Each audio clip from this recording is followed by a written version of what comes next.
NSG national security guards यानी कि black cat commandos.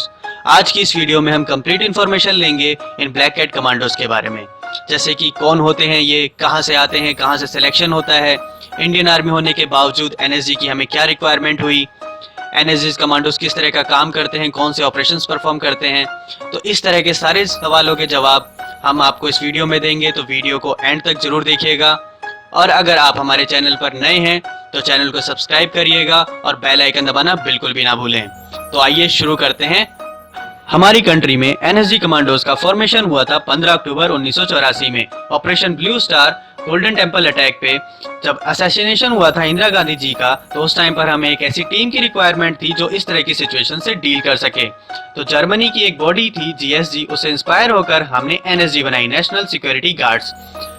ये टीम इस तरह की सिचुएशन से डील करने में हेल्पफुल रहती है, जहां पर कोई टेररिस्ट लोग किसी एरिया को घेर के बैठ गए हों, घेराबंदी कर ले, तो इस सिचुएशन को डील करने के लिए एक हाईली स्पेशलाइज्ड टीम की रिक्वायरमेंट थी हमें, तब हमने NSG का फॉर्मेशन किया। अब बात करते हैं इंडियन आर्मी होने के बावजूद हमें NSG की क्या रिक्वायरमेंट पड़ी। वैसे भी हमारे इंडियन आर्मी बहुत कैपेबल है किसी भी ऑपरेशन को टैकल करने के लिए, इवन दो हमने NSG बनाई, क्योंकि आर्मी जो होती है वो हमारे बॉर्डर को सिक्योर करने में काम करती है। लेकिन अगर कोई इंटरनल कॉन्फ्लिक्ट हो जाता है किसी टेररिस्ट के द्वारा, तो उनसे डील करने के लिए हमें ब्लैक कैट्स की रिक्वायरमेंट हुई। ये एक स्पेशलाइज्ड मैनर में ऐसी सिचुएशन से डील करते हैं। NSG कमांडो का मेनली दो काम होता है, एक VVIP की सुरक्षा यानी कि प्रोटेक्शन प्रोवाइड कराना, और दूसरा टेररिस्ट से काउंटर अटैक करना। इसमें हाईजैक जैसी सिचुएशंस भी शामिल होती हैं। NSG को फर्दर 3 ग्रुप में डिवाइड करते हैं, SAG special action group, SRG special rangers group, SEG special composite group. लेकिन मेजरली सिर्फ 2 ही ग्रुप काम करते हैं, SAG और SRG। जो SCG होता है स्पेशल कंपोजिट ग्रुप, वो एक तरह का रिजर्व फोर्स होता है जो टाइम आने पर काम करता है। अगर बात करें SAG की स्पेशल एक्शन ग्रुप की, तो ये 2 पार्ट में डिवाइड होते हैं, 51 SAG और 52 SAG।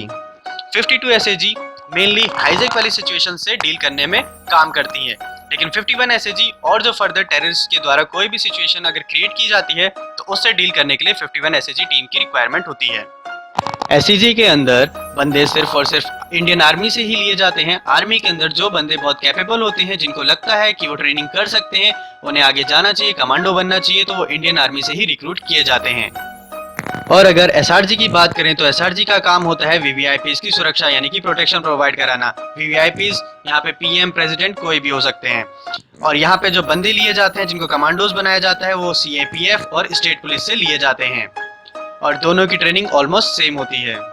और अगर ट्रेनिंग पीरियड की बात करें, तो पूरी ट्रेनिंग 14 मंथ की होती है।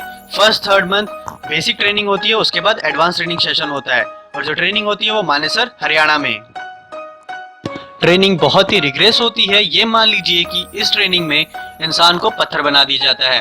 ऑलमोस्ट 50 to 60% ट्रेनिंग ऑफिसर जो होते हैं वो इस ट्रेनिंग को कंप्लीट कर ही नहीं पाते हैं, छोड़ के बीच में चले जाते हैं।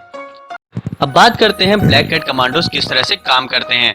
अगर कहीं पे भी कोई टेररिस्ट एक्टिविटी होती है, तो जिस जगह पे वो एक्टिविटी परफॉर्म होती है, तो वहाँ के लोग कॉल करते हैं CMG को, क्राइसिस मैनेजमेंट ग्रुप को। फिर ये ग्रुप डिसाइड करता है कि वेदर टू इनवाइट NSG और नॉट, मतलब कि NSG को भेजना है या नहीं भेजना है। ये ग्रुप डायरेक्टली होम मिनिस्ट्री के अंडर में आता है, तो कह सकते हैं NSG को डील करना होम मिनिस्ट्री के हाथ में होता है।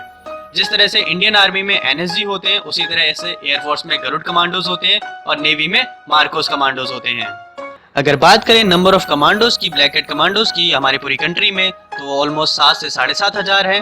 और इसका main basic centre Manesar Haryana में है। उसके अलावा 5 रीजनल सेंटर्स भी हैं, मुंबई, कोलकाता, गांधीनगर, चेन्नई और हैदराबाद में। मुंबई अटैक के टाइम पर जब हमारे कमांडोज थोड़ा सा लेट हो गए थे आने में, हरियाणा से मुंबई ट्रैवल करने में, वैसे तो NSG कमांडोज को आधे घंटे में हेलीकॉप्टर्स वगैरह सब प्रोवाइड हो जाता है ऑपरेशन स्टार्ट करने के लिए, लेकिन मुंबई अटैक के टाइम पे उन्होंने ट्रैवलिंग में उन्हें ज़्यादा टाइम लग गया, जिसकी वजह से हमें ये 5 रीजनल सेंटर्स बाद में बनाने पड़े। अब बात करते हैं ऑपरेशंस की, कि अभी तक हमारे NSG कमांडोज किस तरह के ऑपरेशन परफॉर्म कर चुके हैं। अगर बात करें, सबसे पहले 29 से 30 अप्रैल 1986 में ऑपरेशन थंडर 1 किया गया था अमृतसर में गोल्डन टेम्पल में, जब कुछ टेररिस्ट लोग घुस गए थे। उसके बाद जनवरी 1988 में ऑपरेशन ब्लैक हॉक होता है। पंजाब में ही कुछ लोकल में टेररिस्ट लोग छुप जाते हैं, तो उनको काउंटर अटैक करने के लिए 1988 में ऑपरेशन ब्लैक हॉक परफॉर्म किया जाता है एनएसजी कमांडोज के द्वारा। और फिर से 1988 में ऑपरेशन थंडर होता है सेकंड। फिर से गोल्डन टेम्पल में ये ऑपरेशन परफॉर्म होता है। 3 दिन का ऑपरेशन होता है 15 से 18 मई के बीच में। इसके बाद नवंबर 1990 में कोलकाता में बर्मीज स्टूडेंट्स ने थाई बस को कैप्चर कर लिया था, तो उस टाइम पे एनएसजी कमांडोज को बुलाया जाता है।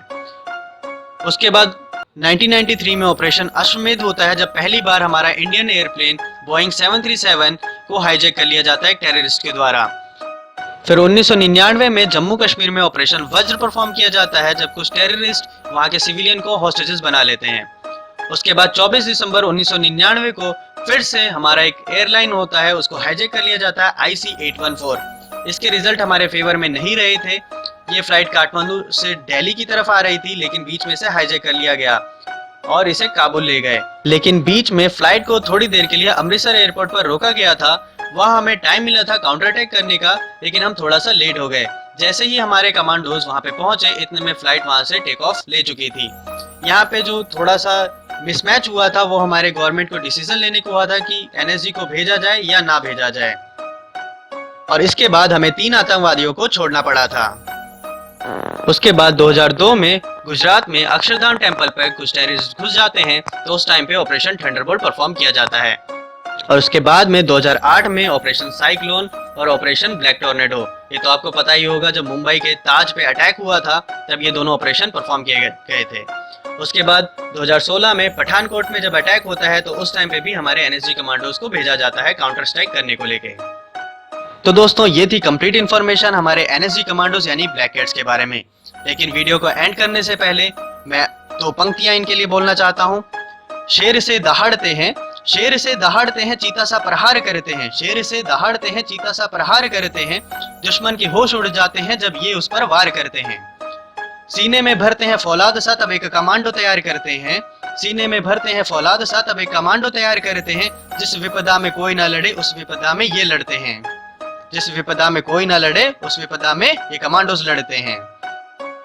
उम्मीद करता हूँ दोस्तों वीडियो आपको पसंद आई होगी। अगर वीडियो अच्छी लगी हो तो लाइक जरूर करिएगा, क्योंकि एज ए सिटीजन होने के नाते हमें पता होना चाहिए कि हमारी एनएसजी किस तरह से काम करती है, किस तरह का इनका डेडिकेशन होता है, कितना ये लोग सेक्रीफाइस कर देते हैं, सब कुछ छोड़ देते हैं अपनी कंट्री के लिए। तो वीडियो को ज़्यादा से ज़्यादा शेयर करिएगा और वीडियो को लाइक करिएगा। तो मिलते हैं नेक्स्ट टाइम। टिल देन, जय हिंद, जय भारत।